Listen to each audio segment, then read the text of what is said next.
Before you get very far into creating a social media presence, you'll need to decide what type of personality to adopt for the social media space. Blogger Scott Gould identified 6 personality types.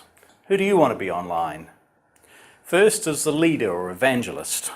If that sounds like you, be warned, you've got to be always on your game, online or offline. No driving into a tree in the middle of the night. Social media leaders look to unite people either around a common person, a common cause, or a common enemy. To claim the crown, you must achieve at least one of these, preferably 2, and a gold star if you get all 3. Blogger Seth Godin, for example, unites people around himself, while Steve Jobs unites people around himself and also the cause of insanely great products. Meanwhile, Barack Obama united people around himself, around the cause of a new America, and around the enemy of the old regime. The second social media type is the active authority. You talk about your area of expertise, provide a small level of leadership for the few, normally your clients or staff, and basically you aim to come across as a thought leader and knowledge source for your industry. You do need to avoid hard selling, but just demonstrate your expertise.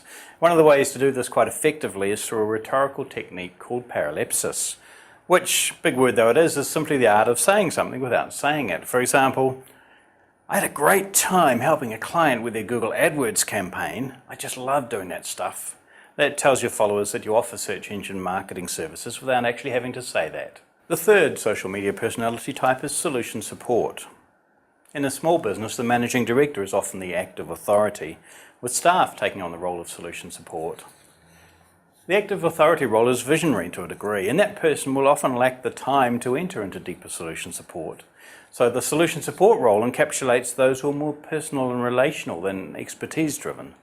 But they can step up to the plate when a potential client is seen as having a problem that they can resolve. Now, this role, alas, cannot work in a vacuum, whereas the first 2 often can. You don't get strong emotions with solution support, nor does it build, but it rather solves and restores things, either back to the original state or even to a better one. An example of solution support is perhaps spotting the people who's having trouble getting a software product to function properly, and either the potential client is then restored to the original state or indeed even moved to a better one. The solution support person is known in their own right, but tends to be supportive to the active authority and as such tends to ride on their coattails. Type number 4, passive presence. Let's say you're having problems with your widget installation as a client. If a company has a passive presence model set up, then you can tweet or contact them through it. It's a contact point that alerts the company but is not actively engaging. By providing public customer support, this does generate awareness though, as others can see just how good your customer service really is. Social media personality type number 5, perhaps the most common in the business environment, is simply called passive publishing.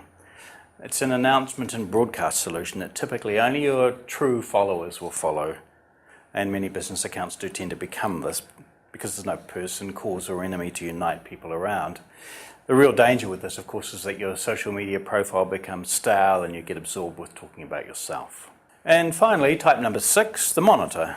This is a response-only approach that monitors social media activity and initiates engagement based solely on responding to issues. Well, that's a good starting point, but you can't live there if you're going to be effective in social media. So, which personality type are you going to be in social media? Choose carefully because you need to live with it for a long time.